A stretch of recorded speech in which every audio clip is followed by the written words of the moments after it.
Ahora sí creo que sí, ¿no? Ya pueden ver.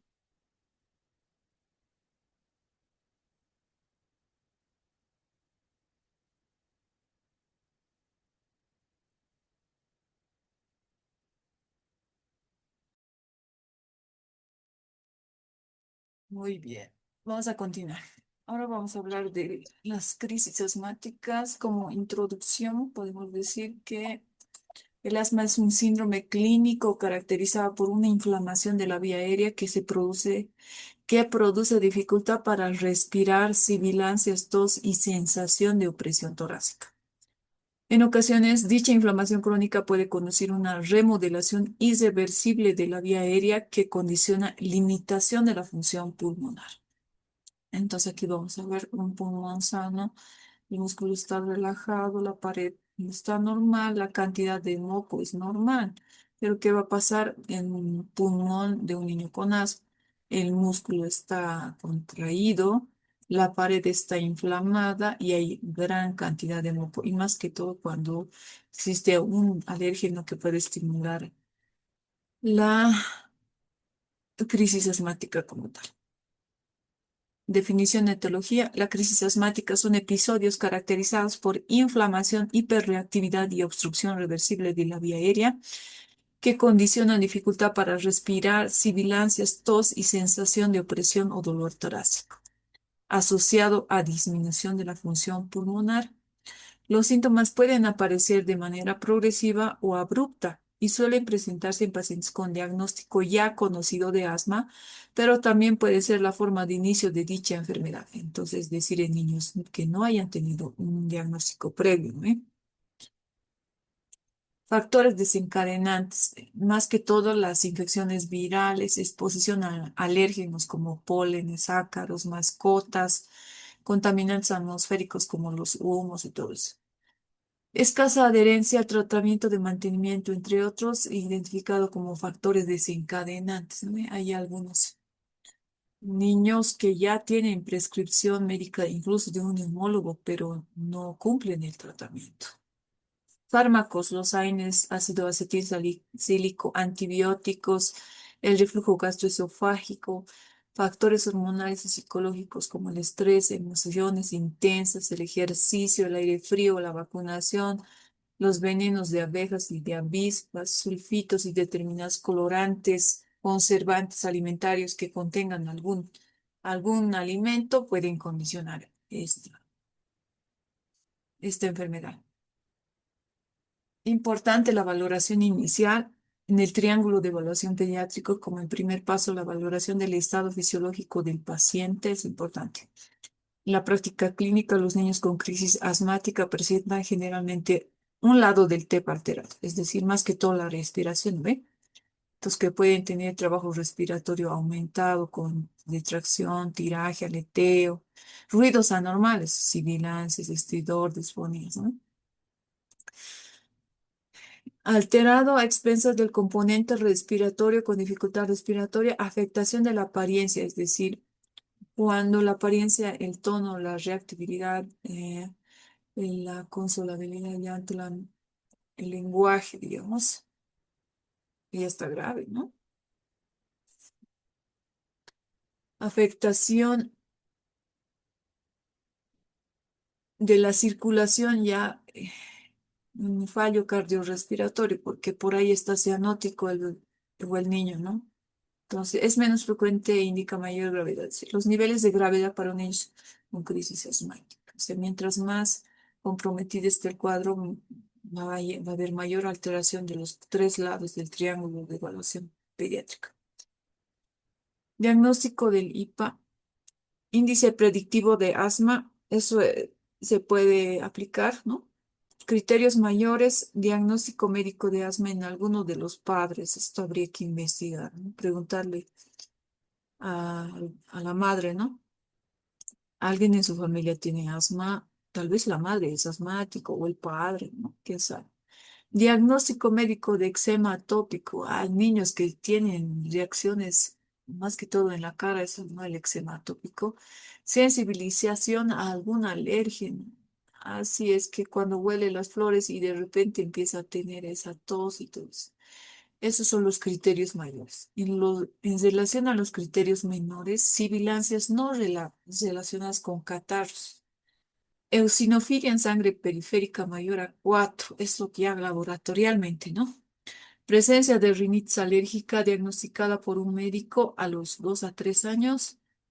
Alergia a la leche, huevo o frutos secos. Se considera positivo al menos un criterio mayor y dos menores. O sea, basta que tenga uno del mayor y otro de dos de menores, estamos sospechando asma. Estimación de la gravedad. El pulmonar score, la puntuación oscila de entre 0 a 9, entonces esto igual hay que aplicar la saturación de oxígeno, ¿no? De 0 a 9 tabla de 1, dice, ¿no? En función de la puntuación, cada paciente es clasificado en uno de los siguientes niveles. Leve, el pulmonar score menor de 3, dice. Moderado, el puntaje estará entre 4 o 6 y grave mayor a 6. Combinando el valor del pulmonar score y la saturación de oxígeno, a cada paciente se le otorga un nivel de gravedad global leve. Pulmonar score menor a 3 con una saturación de más de 94. Moderado, pulmonar score de 4,6 y saturación de 91,84. O grave, menor a 6. El pulmonar score mayor a 6, saturación menor a 91. Entonces aquí nosotros podríamos modificar nuestra saturación de oxígeno en la altura y aplicarlo a nuestro medio, ¿verdad? Ahora, ¿qué parámetros valora el pulmonar score? Uno, la frecuencia respiratoria. Esto, pero depende de la edad del paciente, porque ya habíamos visto que la edad del paciente a menor edad, mayor frecuencia respiratoria. Entonces, por eso es importante considerar este aspecto. Si es un bebé menor de 6 años, digamos, si le pones, digamos, 2 puntos, tendría que estar entre 46 y 60 respiraciones por minuto. Digamos que está a 50, ¿ya? Las sibilancias, esto es auscultando, puede ser auscultando o que tú lo escuches sin necesidad de estetoscopio. Por ejemplo, en este caso, mira, inspiración y expiración y sin estetoscopio, dicen. ¿No? Ahí ya le pones 3 puntos. Digamos. Aquí tenías 2 y ahora que tienes 3, 2, 5. Uso de músculos accesorios, ya esto cuando la dificultad respiratoria realmente es muy evidente, tal vez será entre leve, moderado, máximo. Digamos, le colocamos moderado, digamos. 2, entonces ya tenemos 2, 4 más 3, 7, ¿no? Entonces aquí moderado entre 4, 6 y grave mayor a 6, dice, ¿no? Entonces la saturación de oxígeno que habíamos visto en las tablas anteriores tendría que estar en una saturación menor a 76% o menos de 77%, decir que está grave en la altura, ¿no? Hay que buscar factores de riesgo de crisis asmática, como por ejemplo antecedentes de crisis graves o con rápido empeoramiento, ingreso a terapia intensiva. Si la madre te dice, ay, sí, el año pasado igual le ha dado ya ha ingresado a terapia intensiva, ah, está grave, pues no, porque quién sabe, ahora va a pasar lo mismo. 2 o más hospitalizaciones o 3 o más visitas a urgencias en el año previo, igual de la misma manera. Múltiples visitas a urgencias en el mes previo. Sí, cada vez se viene y cada semana estamos viniendo a autos. Uso reciente o concomitante de corticoides sistémicos. Ay, teniendo en cuenta que ya tiene inhaladores beta 2 adrenérgicos o corticoides de larga acción, ¿ve? Como eh, como manejo de terapia iniciado por un neumólogo. No tratamiento actual con corticoides inadecuado seguimiento, incumplimiento del tratamiento, sobreutilización de salbutamol en el último mes, alergia alimentaria, dificultad para el acceso a urgencias y problemas psicosociales. Diagnóstico diferencial. Los cuadros que pueden presentar similitudes con una crisis asmática son la bronquiolitis, laringitis, neumonía, cuerpo extraño, bronquial, episodios de hiperventilación, primarios o como cuadros psicógenos o secundarios o trastornos metabólicos como una cetoacidosis diabética y otros anillos vasculares, traqueominas, fibrosis quística, disfunción de cuerdas vocales. Asimismo, la crisis asmática puede formar parte de un cuadro de emergencia. Ya. Importante, pruebas complementarias. Solo se reserva para casos graves y en una evolución tórpida de la enfermedad. Podemos solicitar radiografía de tórax y más que todo en situaciones en las que persiste la auscultación asimétrica con hipoxemia a pesar de un tratamiento adecuado, ¿no? Determinación de gasometría y más aún cuando el niño está grave, entonces hay que hacer gasometría para valorar el estado de ventilación y oxigenación y se recomienda en casos graves o con deterioro progresivo a pesar de hacer tratamientos de rescate con salbutamol y adrenalina y corticoides inhalados. No hay buena respuesta, entonces hay que hacer gasometría. Presión parcial de oxígeno inferior a 60, presión parcial de CO2 superior a 45. Indican insuficiencia respiratoria. La somnolencia asociada a dificultad respiratoria debe alterar el riesgo de retención de CO2. Ya. Complicaciones como la atelectasia, neumonía, neumotórax o arritmias son poco frecuentes, pero deben sospecharse, como en este caso una atelectasia importante. Y deben sospechar si existe mala evolución o escasa respuesta al tratamiento. El tratamiento en urgencias se basa más que todo en la reversión rápida del broncoespasmo. Entonces, por esa razón utilizamos broncodilatadores, como el que más conocen ustedes, el salbutamol. También se utiliza corticoides para disminuir la inflamación, como la dexametasona y la posición, la oximetría, o digo, la oxigenoterapia y la posición será importante para estabilizar al paciente. El oxígeno, como les decía, siempre si la saturación de oxígeno está muy por debajo de 76, tendremos que considerar una hipoxemia severa y administrar oxígeno a alto flujo, ya sabemos por máscara facial con reservorio a más de 6 litros por minuto. Y también depende si es moderada, tal vez cánula nasal también, ¿no? Importante. Y también si es que existen gran cantidad de mocos y flemas, sería bueno aspirar. Los beta 2 adrenérgicos como el salbutamol es el medicamento de primera línea que se administra a los pocos, que tiene un efecto broncodilatador a los pocos segundos y máximo a los 30 minutos, con una vena media de 2 a 4 horas. Por eso está indicado cada 4 horas el salbutamol. Después, como en este caso, lo más aconsejable es utilizar una cámara espaciadora para que el niño respire esto, ¿no? También puedes hacer manejo con salbutamol nebulizado con oxígeno a alto flujo de 6 a 8 litros para obtener partículas pequeñas que alcancen el árbol bronquial. De la dosis 0,15 miligramos por kilogramo, mínimo 2,5 miligramos, máximo 5 miligramos, o utilizando dosis estandarizada, es decir, 2,5 miligramos para niños menos de 20 kilos y 5 miligramos para niños de más de 20 kilos. Ya, ahora en relación al manejo de la crisis asmática, considerando el triángulo de evaluación pediátrica, primero, si encontramos un niño que está inestable y fallo respiratorio, con una apariencia de circulación anormal, entonces lo más importante será la estabilización con una monitorización completa. Entonces aquí frecuencia cardíaca, respiratoria, temperatura, saturación de oxígeno, presión arterial. En base al ABC, apertura de la vía aérea. Entonces, teniendo en cuenta que el niño tiene bastantes secreciones y mocos, entonces a aspirar, ¿no? Aspirar las secreciones y acomodarlo para que respire mucho mejor, una postura semi-incorporada y valorar secuencia rápida de intubación incluso. O sea, cuando niño está muy grave y hay que pensar en esto incluso, ¿no? La B, oxígeno de 100%, valorar oxígeno a alto flujo, dice, ¿no? Es decir, con máscara facial con reservorio, no menos de 6, ¿no? litros por minuto, incluso tendríamos que colocarle a 10 o a 12, monitorizando, ¿no? Y viendo cómo está la saturación de oxígeno después de que ya le has puesto la máscara facial con oxígeno. Canalizar vía periférica, importante porque hay algo, quién sabe, no va a responder a los beta 2 adrenérgicos. Será necesario utilizar un corticoide por vía periférica. También tendría que ser necesario gasometría.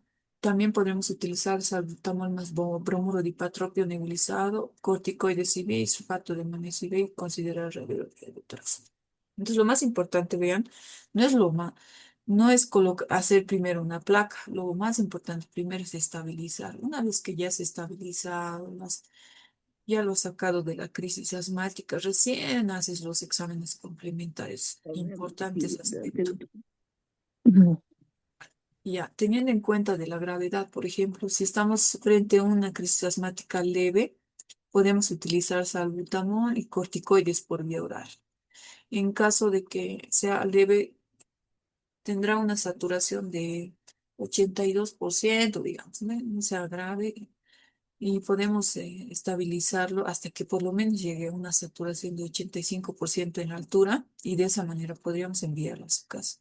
Sin embargo, si es moderado a grave con una saturación de oxígeno de menos del 80%, ahí es importante o la oxigenoterapia, salbutamol, bromuro y corticoides, o mejor, intramuscular también se puede hacer. Y si no hay mejoría, tiene que ser trasladado a terapia intensiva, ¿no? Oxigenoterapia de alto flujo, dice.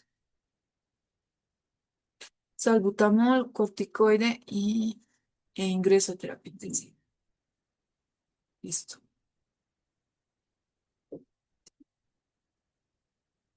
Bien, con esto ya hemos terminado la última sesión. Voy a finalizar, que grabe, y en 10 minutos nos vemos para las preguntas.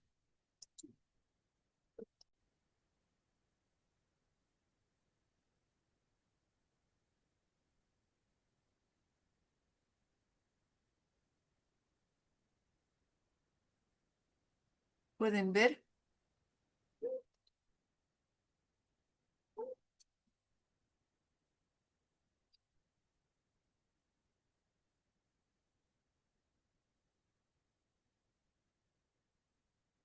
¿Se ve, verdad?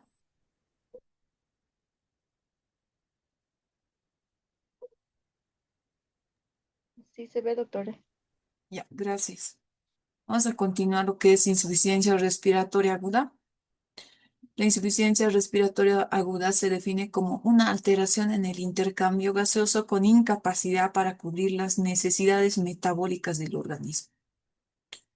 Aquí un listado grande de los cuales pueden ser la etiología de la insuficiencia respiratoria. Entonces puede ser secundaria una laringitis, una bronquiolitis, un broncoespasmo, una neumonía. Enseguida vamos a hablar de neumonías, ¿ya? Entonces, lo cual será importante hacer énfasis a las manifestaciones clínicas de la enfermedad por la cual el paciente haya estado cursando. Por ejemplo, si es una laringitis, puede que tenga tos perruna, estridor, tiraje, depende de la gravedad del caso.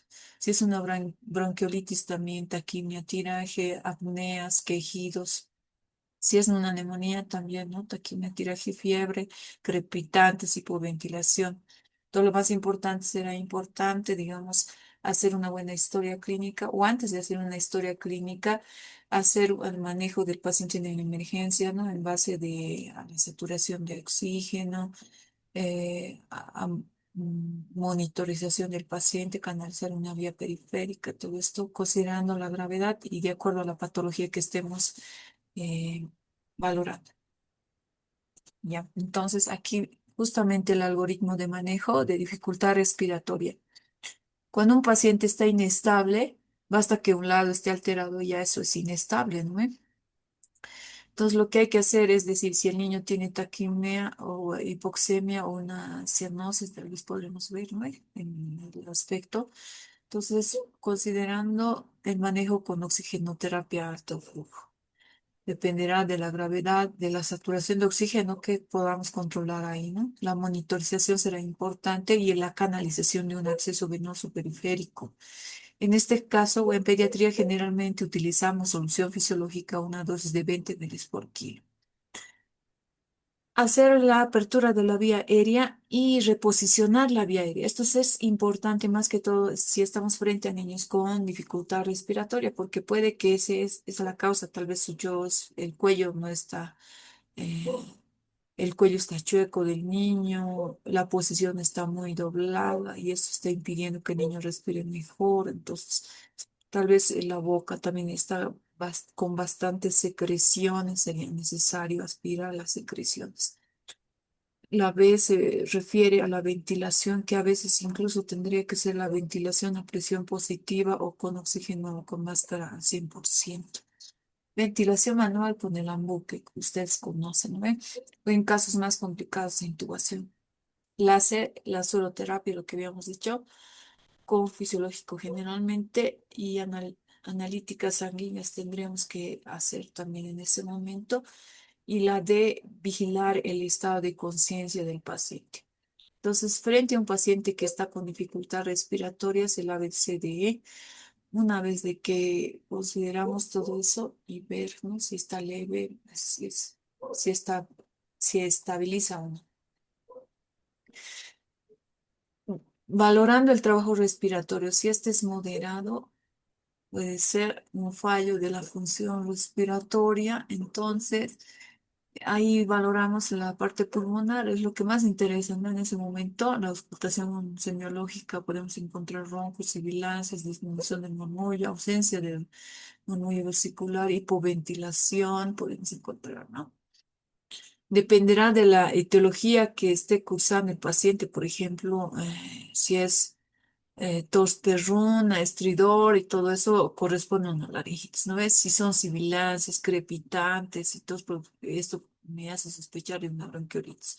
Si es asimetría auscultatoria y el dolor torácico, podría ser un neumotórax, un derrame pleural, que es lo más grave, ¿no? Es una complicación grave de una neumonía. Entonces, dependerá, ¿no? De esto, como aquí lo dice. Tos perruna, tos productiva y esto, por ejemplo, tos perruna puede ser laringitis, epiglotitis, traqueitis, cuerpo extraño. Si es tos productiva, sibilantes, crépitos, puede ser broncoespasmo, bronquiolitis, neumonía. Entonces dependerá de esto para que yo pueda clasificar. Ahora, en relación a la oxigenoterapia, esto es bien importante hablar, ya, porque a veces como que no le damos tanta importancia, pero es realmente importante para, más que todo, para que el paciente no se deteriore, ¿ya?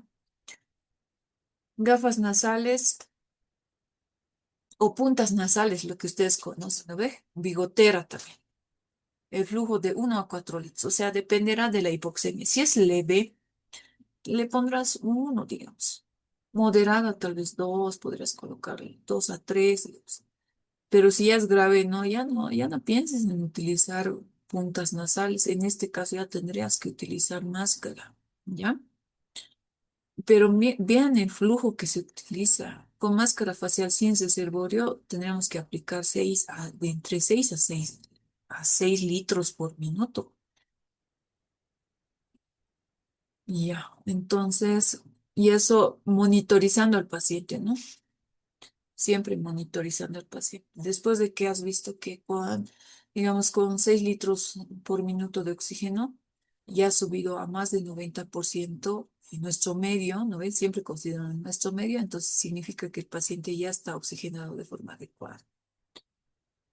En otros países se utilizan la máscara de Venturi, en una máscara de Venturi que actúa como el CPAP nasal, que da presión positiva de la vía respiratoria. Entonces, es un aparato ya bien importante, pero bueno, en nuestro medio que generalmente no lo manejamos. Lo manejan en terapia intensiva, ya para destetar o para extubar a pacientes que estaban en ventilación mecánica, pero generalmente hace también esto, ¿no? La máscara de Venturi. Con reservorio de reinhalación parcial, esto generalmente sí usamos, ¿no? 6 a 15 litros, flujo mínimo de 10 para evitar reinhalación, VO2 depende de la capacidad de sí. Con reservorio y con válvula de no reinhalación de 10 a 15, depende de la capacidad de instalación del paciente. Entonces, los más utilizados son los que están en primera instancia, los que igual tenemos, ¿no? En un centro de salud de primero y de segundo nivel. Entonces, es importante considerar, ¿no? Esto. Ya. Entonces, también considerando la hipoxia, como les acabo de decir, en la altura, si es leve, podrías utilizar, considerando si es leve, tener que estar entre 82 a 85%. Podrías utilizar a flujo mínimo, que sería 1 o 0,5 días. Esto puede estar presente una hipoxia leve, una bronquiolitis, ¿no? O una laringitis, eso dependerá de lo que estés manejando. Pero si es moderada, la saturación estará entre 77 y 81. Aquí ya tendríamos que considerar utilizar oxigenoterapia, tal vez por puntas nasales de mínimo dos, ¿no? Hasta cuatro podrías utilizar por puntas. Pero si ya es grave, si es una hipoxemia menos de 76%, máscara facial, ¿ya? Para que el niño pueda llegar. Al menos si lo vas a estabilizar en emergencias y luego lo vas a referir, lo ideal sería utilizar con máscara facial y hacer el manejo que corresponde, ¿ves? Por ejemplo, si estás frente a una bronquiolitis, hacerle sus rescates con salbutamol, nebulización con adrenalina y oxigenoterapia, ¿no? O si estás frente a una laringitis, de la misma manera, un corticoide, ya sea por vía intramuscular o IV, nebulizaciones con adrenalina o budesonida. Ya. Ahora sí vamos a continuar con lo que son las neumonías.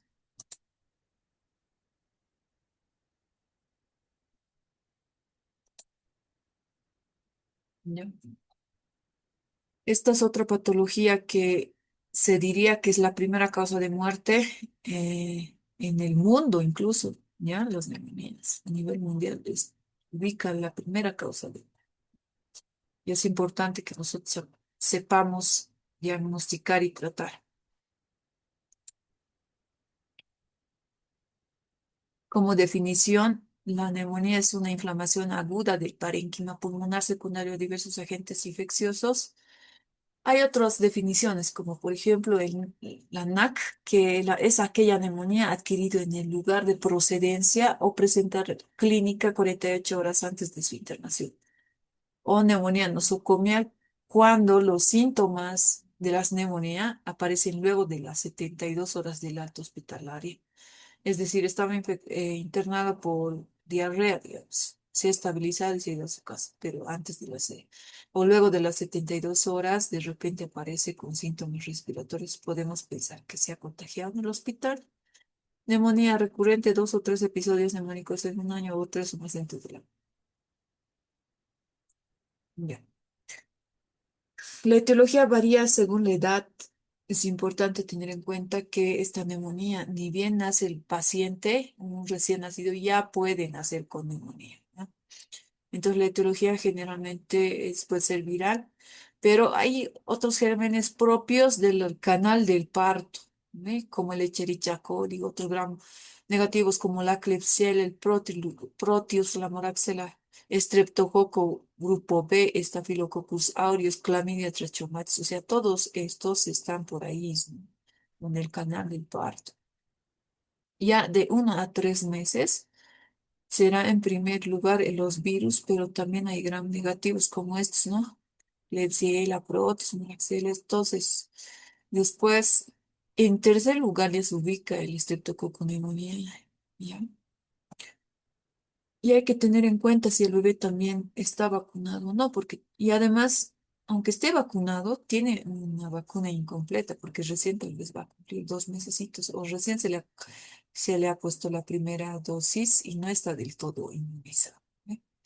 Otros gérmenes, la clamidia trachomatis, Staphylococcus aureus, Haemophilus influenza, de 3 meses a 5 años, virus. Ahí ya se ubica el estreptococo pneumoniae en segundo lugar. Después vienen los gérmenes atípicos, como el Mycoplasma pneumoniae, Clamidia pneumoniae, Staphylococcus aureus, Haemophilus influenza, Mycobacterium tuberculosis y Moraxella catarrhalis.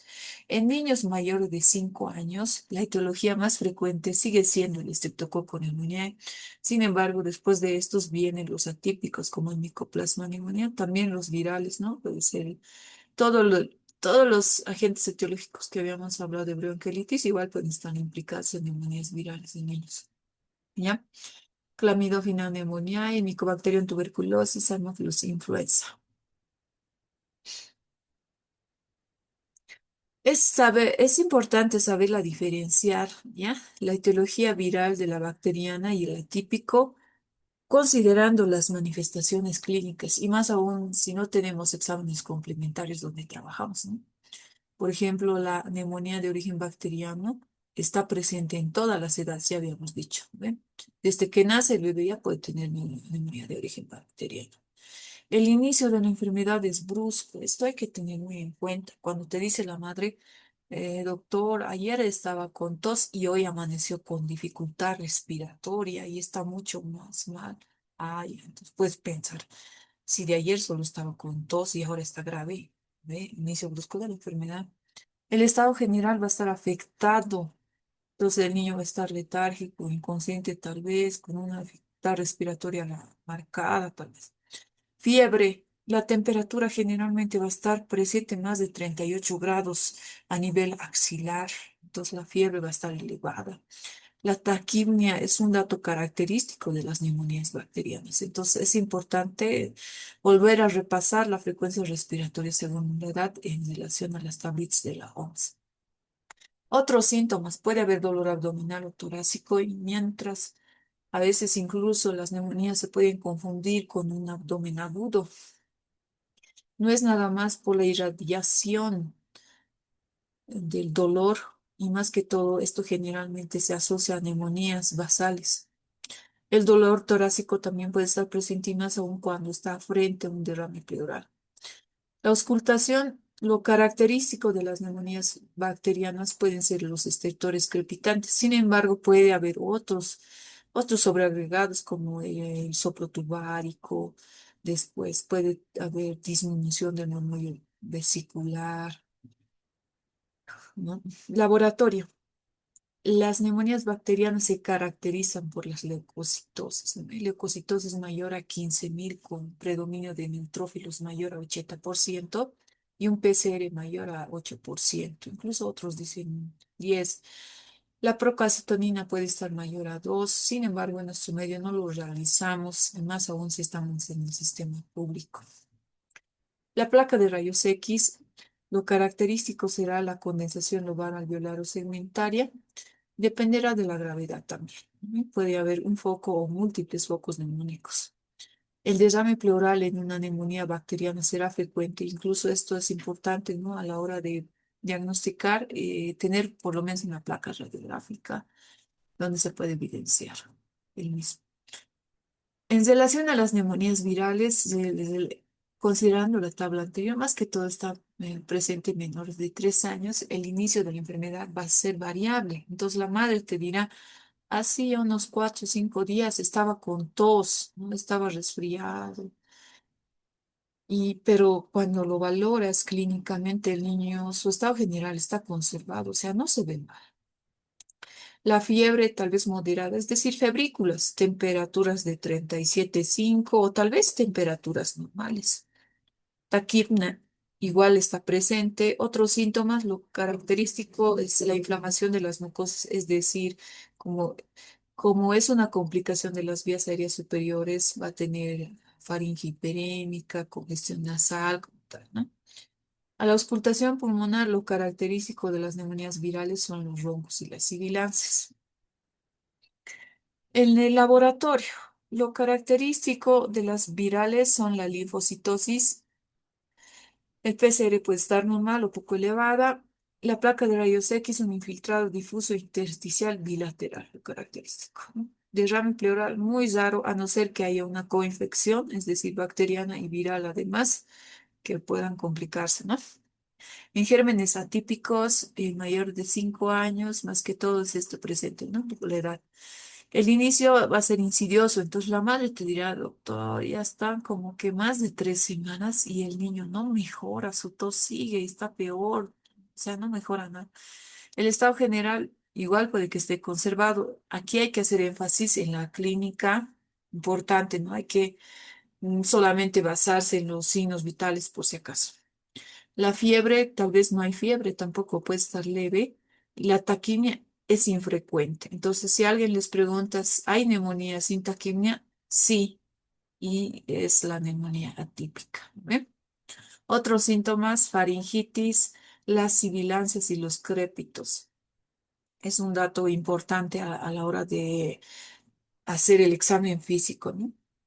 Laboratorio, todo estará normal, un hemograma normal, no habrá ninguna alteración como tal. Y la placa de rayos X infiltrada intersticial con insuflación o hiperinsuflación, aumento de la trama bronquial en ambas bases pulmonares. Lo característico de las neumonías atípicas, aumento de la trama bronquial en ambas bases pulmonares, con incluso puede haber un foco neumónico para cardíaco derecho. Entonces, importante sus datos. Es incluso, hay una característica, ¿no?, de las neumonías atípicas que es la disociación clínico-radiológica. Entonces ves, clínicamente el niño no se ve mal, parece que no tiene, no hay taquimia, no tiene fiebre, pero cuando le auscultas las sibilancias y los crépitos, ahí te asustas. Y cuando ves su placa, la placa con el infiltrado característico que habíamos mencionado. Entonces, eso se denomina la disociación clínico-radiológica de las neumonías atípicas. Y ya, como les decía, la neumonía es la principal causa de mortalidad infantil y se estima que mueren entre 4 millones menores de 5 años anualmente. Imagínense, este año nosotros hemos visto como al menos yo que trabajo en el servicio de emergencias, he visto como dos casos de niños fallecidos que ya vinieron al hospital, una sospecha de muerte por neumonía. Factores de riesgo. Es importante tener en cuenta esto, más que todo a la hora de decidir su transferencia o internación, ¿ya? Porque justamente esos son los que se complican gravemente. Por ejemplo, la falta de la lactancia materna. Les había dicho que la lactancia materna es un factor protector porque justamente la leche materna se modifica cuando el bebé se enferma. Se eleva la cantidad de la inmunoglobulina A, los NKs, los natural killers, los factores de complemento, los linfocitos B, esos aparecen en la leche materna. Imagínense como una vacuna, como si le estuvieras dando una dosis de unas inmunización activa, digamos, de la enfermedad. Está actuando directamente sobre el patógeno. Realmente la leche materna es algo muy maravilloso que es importante aconsejar a las madres, ¿sí? Pero ¿qué pasa cuando la madre no le alimenta con lactancia materna? Entonces el niño está susceptible de que la enfermedad se complique más gravemente. La vacunación incompleta, otro factor de riesgo, porque ya nuestro calendario vacunal está dentro la vacuna antineumocócica, más que todo, considerando el germen principal de la mortalidad infantil, que es el neumococo. Sin dejar de lado los otros gérmenes, como por ejemplo Haemophilus influenza tipo B, también que puede causar neumonía, o de por sí la vacuna antiinfluenza, que además de prevenir la gripe, puede prevenir que se complique, porque la influenza como tal se complica gravemente con neumonías, ¿ya? La prematurez es otro factor de riesgo, ¿no? Por ahí si te dice la mamá, sí, estaba internado recientemente, hace 3 semanas, es prematuro, y ahora está con tos y está respirando, es medio raro, pero le saturas y resulta que está con una buena saturación, y resulta que no impresiona que estuviera grave, no confíen. Porque si bien ahorita el bebé está así, mañana ese puede estar muerto. Entonces, ese factor de riesgo es una alarma, una luz roja que me indica de que tengo que hacer algo. El bajo peso al nacer con la prematurez está asociado o hijos de madres que no se hayan alimentado bien, pues, ¿no? Desnutrición, anemia, igual. Los desnutridos, por ejemplo, no tienen una manifestación bien significativa de la enfermedad. Por eso es importante valorar de forma minuciosa a este tipo de niños. Es decir, incluso la triada sintomática que es de la neumonía no se va a cumplir lo que es tos, taquimia y temperatura. Capaz el niño desnutrido no tenga fiebre, al contrario, va a tener hipotermia. taquimia tal vez no esté tan manifiesta tampoco. Y lo único que tal vez podría tener es tos. Entonces, por eso es importante valorar a un niño desnutrido, porque una de las causas, igual que se complican más fácilmente los desnutridos, son con neumonías, ¿ya? Del medio ambiente también es importante el hacinamiento, la estación invernal. Por ejemplo, en la estación invernal, este año realmente hemos tenido mucha cantidad de pacientes internados por esta patología. El analfabetismo funcional materno de la misma manera, porque hay algunas madres que tú le prescribes amoxicilina y le dices, ya le vas a dar 5 ml, pero resulta que la madre no te ha entendido. ¿Y qué va a pasar con ese niño? Hoy día era una neumonía no grave y mañana será una neumonía grave que requerirá incluso manejo eh, en hospitalización, a veces incluso hasta transferencia a terapia intensiva, ¿no? La asistencia a guardería, otro factor de riesgo, porque los niños, por más de que sus madres les envíen con barbijos, sí o sí se sacan. En la guardería sí o sí se sacan porque les gusta compartir, es su naturaleza. Les gusta jugar entre ellos, hacen ejercicios, comparten. Entonces, no, imposible que en la guardería el niño no se contagie. La contaminación ambiental, utilización de leña, contaminación, ya, todo eso. La patogenia, le habíamos mencionado algo, si es bacteriana es de inicio abrupto, es decir, hay que creerle a la madre cuando te dice ayer estaba con tos y hoy ya amaneció grave, ¿no? La de origen viral es variable, es decir, te puede decir, ah, sí, estaba resfriado y empezó poco a poco y ahora está así. De origen atípico, incubación de más de 2 semanas. Es decir, la mamá te dirá, doctor, no mejora, ya son más de 2 semanas que sigue tosiendo, ¿no? Las manifestaciones clínicas, como es la triada sintomática de la neumonía, que es tos, taquimia y temperatura, que ya habíamos recalcado que no se cumple en todas las neumonías, ¿no? En las atípicas no se cumple. Ahora, otra cosa que es importante es los valores de la frecuencia respiratoria según la OMS, ¿no? No va a ser lo mismo valorar a un paciente pediátrico a un adulto, porque un adulto colabora cuando le dices, vamos a controlar la frecuencia cardíaca y todo eso, ¿ve? Está colaborando. Pero ¿qué pasa con el bebé? Apenas te acercas y el bebé empieza a llorar, respira más rápido, aumenta la frecuencia cardíaca, respiratoria. Entonces, por esa razón es importante controlar en un minuto, ¿ya? No hacerlo como en los adultos que lo multiplican por 4 y no está bien, eso en pacientes pediátricos no aplica. Entonces, cuando decimos neumonía o taquimnia, menor de 2 meses tendrían que ser más de 60 respiraciones por minuto. Si está entre los 2 meses y a 12 meses, es decir, 2 meses a un año, tendría que tener más de 50 respiraciones por minuto. Si está entre un año de edad y de 1 a 5 años, 40 o más respiraciones, ¿ya? Y si es mayor de 5 años, mayor a 30, ¿ya? Eso hay que tener en cuenta. Aquí está ahí un errorcito aquí, mayor a 30, ¿ya? Aquí, en relación a la clasificación de la OMS, la neumonía. Neumonía se define como tos, frecuencia respiratoria elevada, dice, ¿no? Neumonía grave ya cuando hay signos de dificultad respiratoria, es decir, aleteo nasal, quejido y tiraje. Cuando ya es muy grave, ya aplican aquí los signos de peligro, es decir, el bebé no puede beber, no puede mamar, vomita todo lo que ingiere, letárgico, inconsciente y convulsiones. Ya, aquí les voy a dar un ejercicio a ustedes para que cuenten la frecuencia respiratoria en un minuto. Aquí Dale, está el primer niño. Se llama Manuel y tiene 4 años. listen sus relojes. Prepárese para empezar a contar. Comience a contar ya.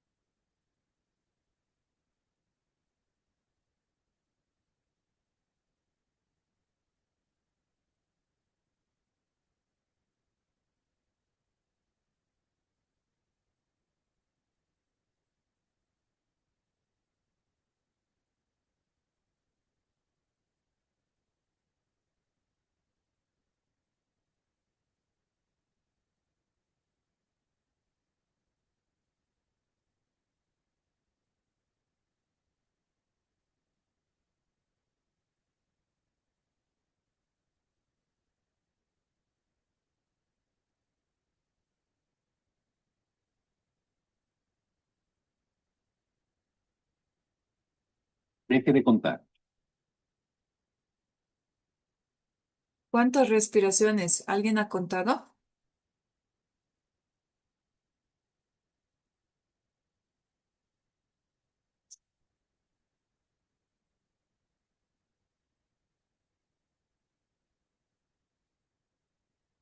¿Alguien ha contado la frecuencia respiratoria?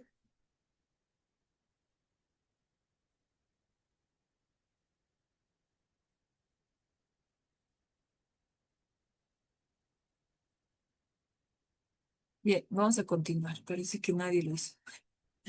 Bien. Entonces, importante cuando nosotros valoramos a un niño que tiene tos y dificultad para respirar, preguntar desde hace cuánto tiempo está con tos, sibilancias, ¿verdad? Y a la vez también verificar, valorar clínicamente si el niño tiene taquipnea de acuerdo a la edad del paciente. Si tiene tiraje subcostal, si hay estridores sibilantes, porque basta que tenga tiraje subcostal, estridor en reposo y además un signo de peligro, es decir, no puede lactar, vomita todo lo que ingiere, está letárgico, inconsciente o ha tenido convulsiones, basta que tenga un signo de peligro más tiraje subcostal o estridor, este está grave y debe ser referido de forma inmediata. En caso de que solo haya frecuencia respiratoria rápida, podría ser una neumonía. Y si no tiene ningún signo de neumonía, pues no es neumonía, puede ser cualquier otra ira alta.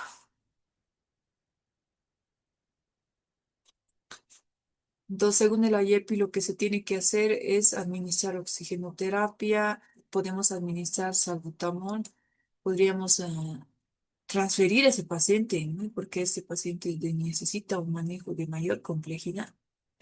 Si es neumonía no grave, neumonía, se puede hacer un manejo ambulatorio con amoxicilina por vía oral, generalmente por 7 días, ¿no? Ahí siempre explicando los signos de peligro a la madre, además de un antibiótico, un antitérmico y recomendar los signos de peligro. Y si no tiene neumonía, explicarle de la misma manera que se trata de un resfriado común o una laringitis, no sé, depende de la gravedad o de la patología que esté cursando. Los exámenes complementarios dependerán de la situación que estemos valorando. Puede ser un hemograma, donde vamos a encontrar lo que les decía, leucocitosis mayor a 15.000, neutrofilia mayor al 80% y el PCR que generalmente es inespecífico, que en, frente a neumonías de origen bacteriano se eleva más de 8 miligramos por decilitro. O la procalcitonina, que generalmente no lo usamos, como les decía, pero bueno, está mayor a 2.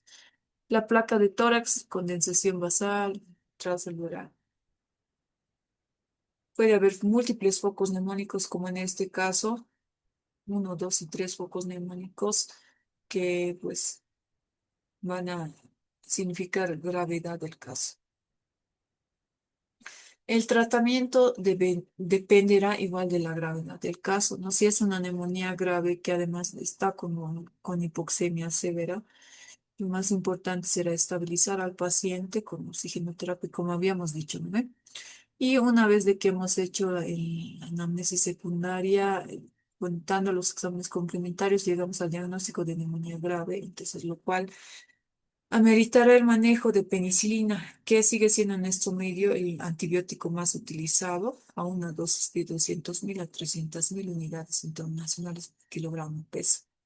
¿Ya? Y esto siempre y cuando sea un solo foco neumónico y vigilando la evolución del paciente. Si es un menor de 3 meses, generalmente utilizamos ampicilina más gentamicina, que es el manejo de lactantes, ¿no?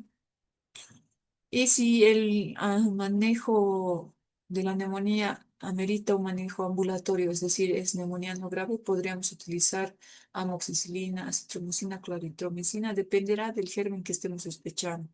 Si es un niño mayor de 5 años, podríamos sospechar germen atípico, ¿no ve? Entonces, en ese caso, podríamos utilizar macrólidos. Si es un menor de 5 años, considerando tal vez el que no esté vacunado, entonces tal vez podríamos pensar en estreptococconeumonía y podemos usar amoxicilina, ¿no? Incluso a veces amoxicilina clavulánico con una buena respuesta al antibiótico. Ya. Pero, ¿qué es lo que se podría hacer en un manejo de primer nivel? lo que se hace es estabilizar al paciente con administración de oxigenoterapia y el salbutamol nebulizado o salbutamol, ¿no?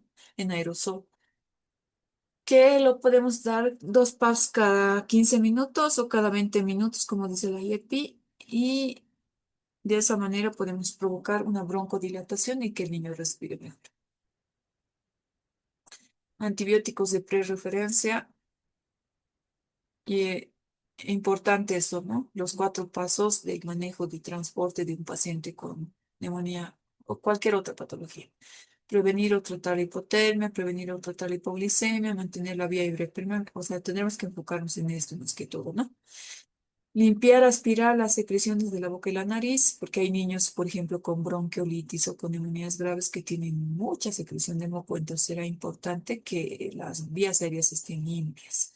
Mantener la cabeza en posición neutra, es decir, posición semifolia al niño para que respire mejor, no que esté flexionado o hiperextendida, porque esto va a impedir que el niño respire bien. Si hay tiraje, estridor, todo, dificultad respiratoria, sí o sí hay que administrar oxígeno, ¿no? Puede ser máscara facial, más que todo, al menos dependerá de la saturación de oxígeno. Entonces será importante aquí vigilar los signos vitales durante el trayecto al hospital, frecuencia cardíaca, respiratoria, temperatura, todo eso. Y antes de referirlo, y al menos si el paciente está con fiebre y en hipoxemia, lo importante será bajar la temperatura con algún antitérmico IV o intramuscular y monitorizarlo para que llegue vivo a donde queremos referir. Ya cuando esté el paciente internado, lo que generalmente hacemos es iniciar manejo antibiótico definiendo el caso, ¿no? Como les decía, penicilina, antigenta, dependerá de la gravedad y del germen al que queremos cubrir.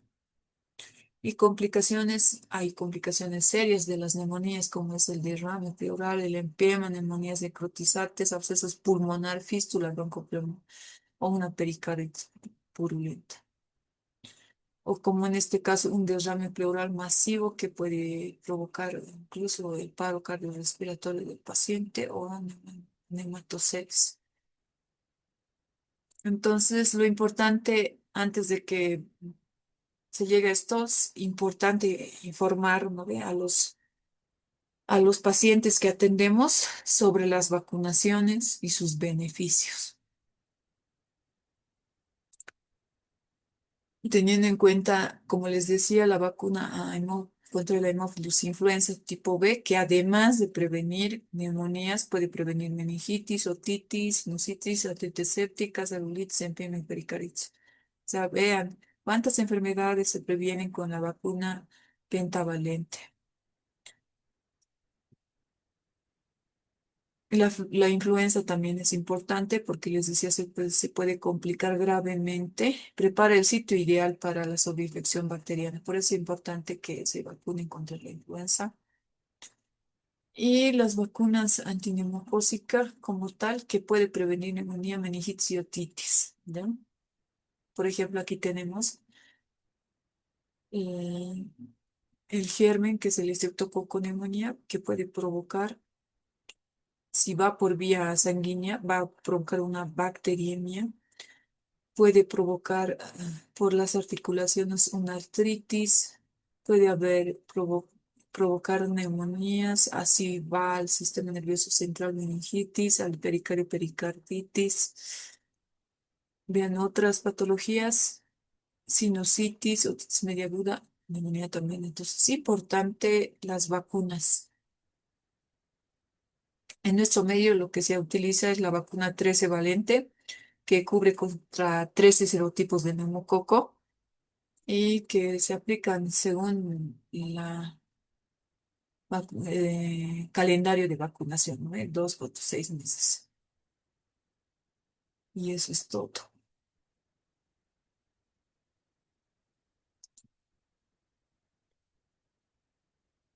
Ya. Ahora voy a compartir por último lo que es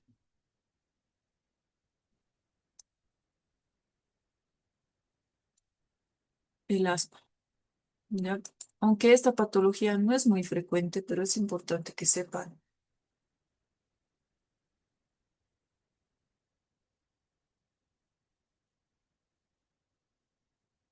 sepa manejarla, porque algunas veces ya les va a venir este tipo de pacientes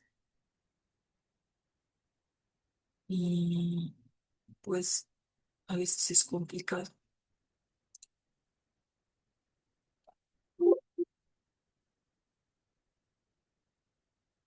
Voy a dejar, vamos a terminar de grabar, nos vemos en 10 minutos.